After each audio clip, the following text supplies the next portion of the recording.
Bismillah ar-Rahman ar-Rahim. This is our project, the smart window. Basically, it is a window that is controlled by a microcontroller. We used two sensors, the first one which is the light sensor and the second one which is the water sensor. Now the light sensor will detect the light. If it is daylight, it will open. If it is night, it will close.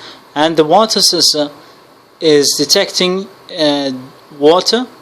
If it is raining, it will open the window, it will close the window. If it is dry, it will close the window, and so on.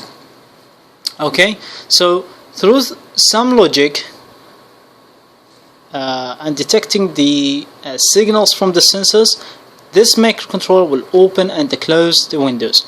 Now, closing and opening the windows will be through those four motors, two motors at the right and two motors at the left. Okay, and I will explain how it works later. Now, I will try to make this tutorial into two parts. The first one is to introduce the project, and the second one is to explain how it works.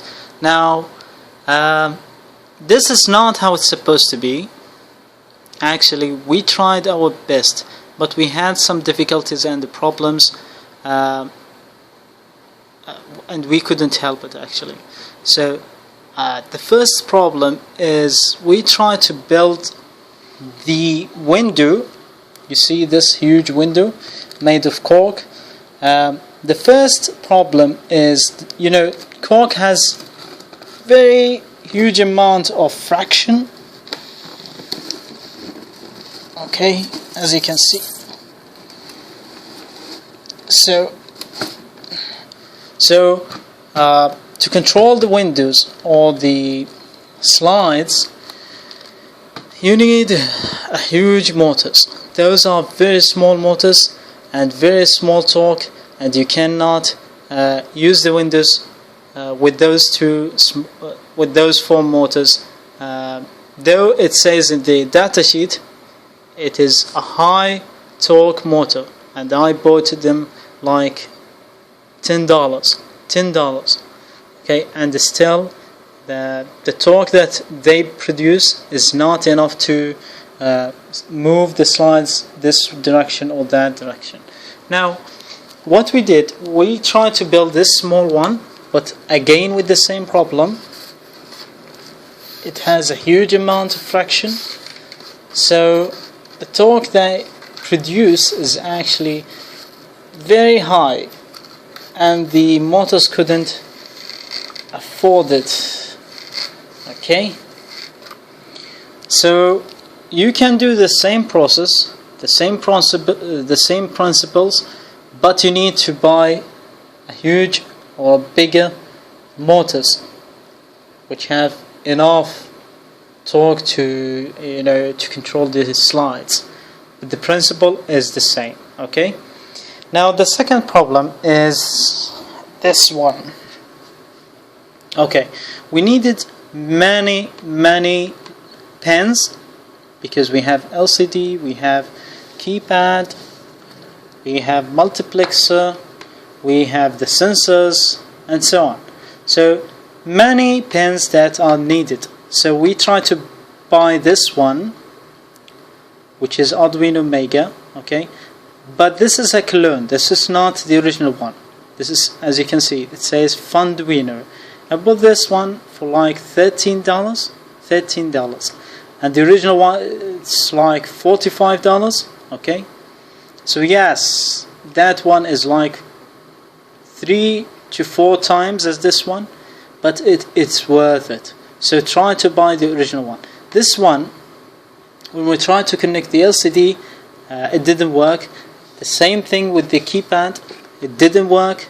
When we tried to connect this one and the keypad with the Arduino, which is the original one, the small one, this is Arduino, it worked. Okay, but because this one has a very small amount of pins, so we couldn't use this one. Okay, so what I did is actually I connected the LCD and the keypad to the Arduino Uno, okay, and the motors with the sensors to the Funduino Mega, okay. This one is good with the motors and the sensors, but it's not as good as the Arduino Uno with the LCD and the keypad. Now, the third problem, which related to this one, is to control these slides.